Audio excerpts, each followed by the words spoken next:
Previously on Time to Talk. Today's topic is the church life. So you see Pastor's drawing back here. I don't know if they can see it too good, but Probably too not well. great, but that's okay. But it says the sun up top and then the sun on the bottom. But the second sun seems to be the son of Jesus, I'm assuming. Son of God? Son of God. Yeah. That's what I meant. So Who is today, Jesus? right. So, no, you're exactly right. We're going to talk about the church year, which a lot of people don't know about, a lot of people don't care about, but it is kind of a cool thing. But it's all focused around Jesus. And that's the cool thing. Once again, it's not around the sun, as meaning the star, but it's around the Son, S-O-N, meaning the Son of God. It's really cool. I didn't know any of that, so that's cool. Yeah. Well, I'll say a couple things, too. And I think I've blown it with the kids this year. I try to explain seasons, but I don't think it went very well. But we have this colored blue for Advent. And I think our blue is gorgeous at our church, by the way. But once again, people seem to not want Advent. They want Christmas. But the blue is kind of a royal color. The king is coming. And actually, when Jesus comes back, he says he's going to come back the same way he left. So when the disciples saw him leave, he was going up into the sky. And they were looking at the sky. And then he disappeared behind a cloud. And an angel said, well, he's going to come back the same way. So we kind of have this blue color thinking about Jesus coming again. Then Just my train of thought went another way, so Oh, keep okay. going. Then we have the color white for Christmas, not red or green. It's white because for the high holy days, you'd say when Jesus, specific actions that are accomplished to save us, these are always white in the church year. All right. And so we have 12 days of white. Then after that, we get green. Green is the color of life. And we focus on Jesus during Epiphany. He is revealed to be the Son of God in his life and what he does. So green is the color of life. You know, if the grass is burnt out, it's not green. If the grass is dead, it's not green. But if it's alive, it's green. Then purple, we think about Jesus suffering under Pontius Pilate. We know soldiers put a purple robe on him and then hit him.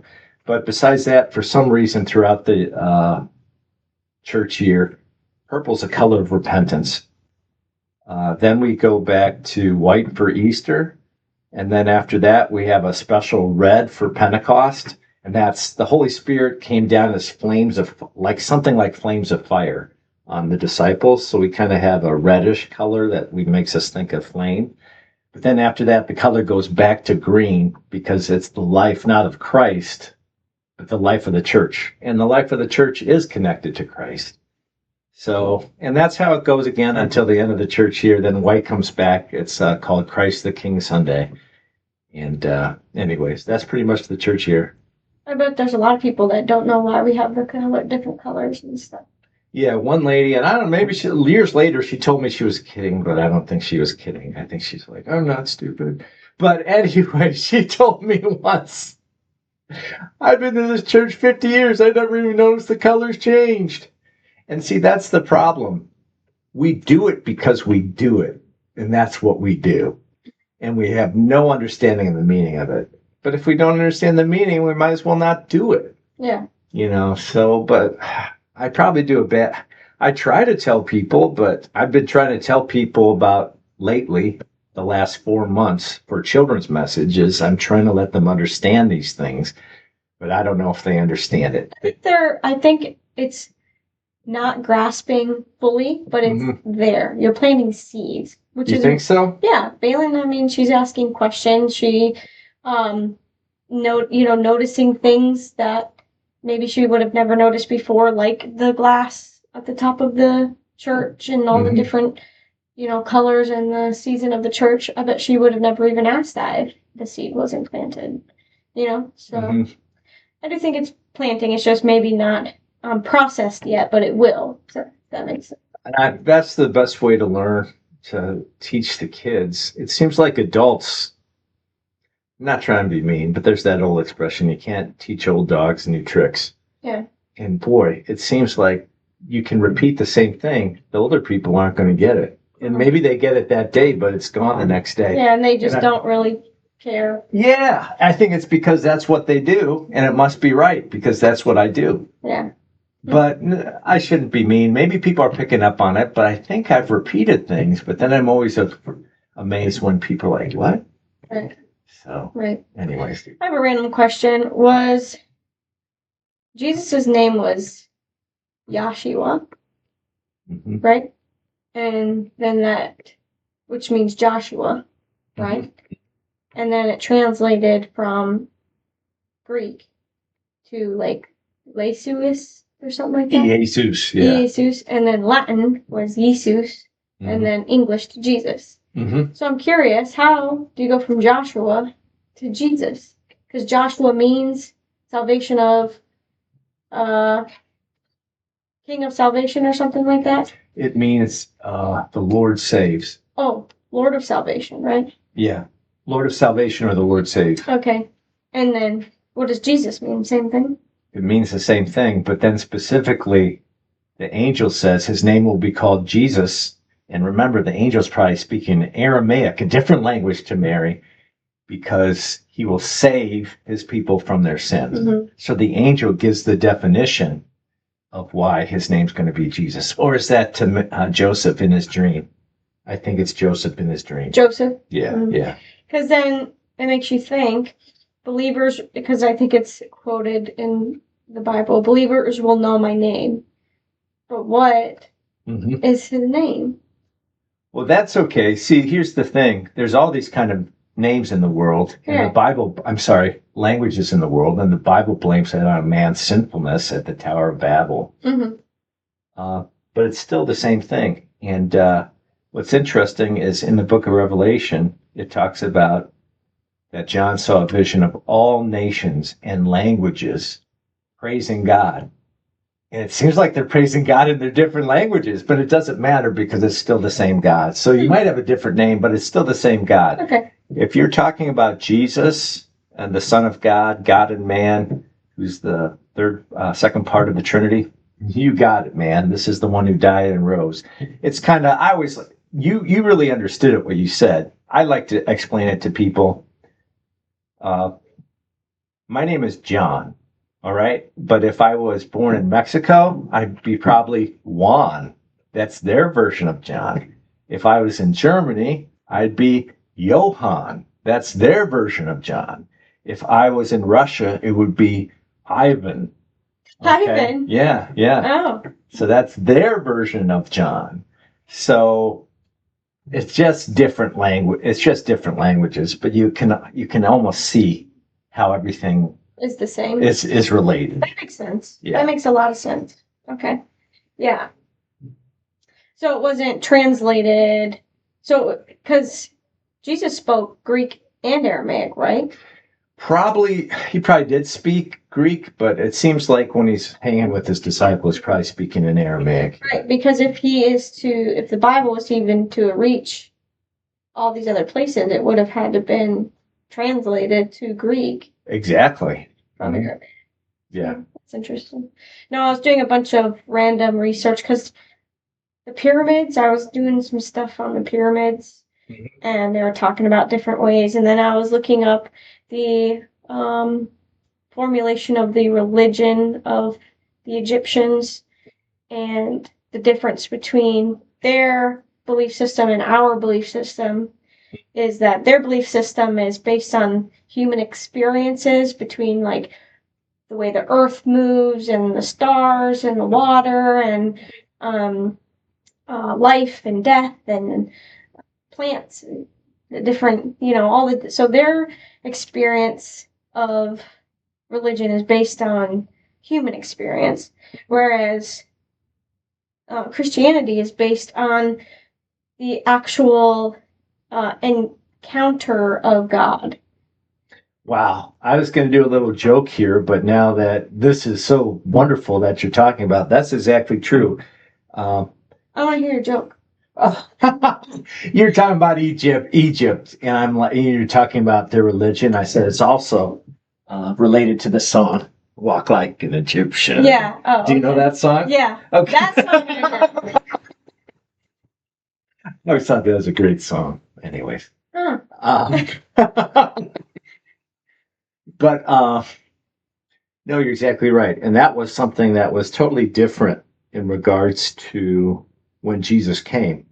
Whether you're talking about Egyptian religion or Roman and Greek religion, Yeah. or whatever the religions were in that time, they weren't based necessarily on history. There might be things that actually happen, but for you to say, and that happened during this time period, they'd say, what? You're missing the point. What's important is the truth. I told you this story about Daedalus, and Daedalus is the guy, I think, who he put on these wings, and the wings were made out of wax, and he went and he told his son, look, if we go too high, our wings will melt. If we go too low, the wind will blow us and we'll crash. The kid wound up going too high, and this is the truth of that. Man gets arrogant and tries to go too high, and then he winds up crashing and is humbled. But Jesus has truths, but it's based upon the ultimate truth is that he entered into this life. Mhm.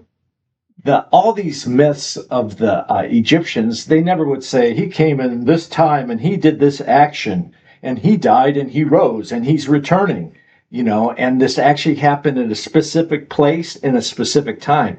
But that's exactly what Christianity proclaims. And it was encountered during different times through different leaders, like Moses. I think Moses was the first, or David was the first. David was, no. Of the first what? Of the first, leaders. I think they were leaders or something, to actually encounter where God spoke directly to them. Well, God did speak to even Adam and Eve. Yeah. But now when you're talking about Moses, you're talking about a leadership and a prophet position.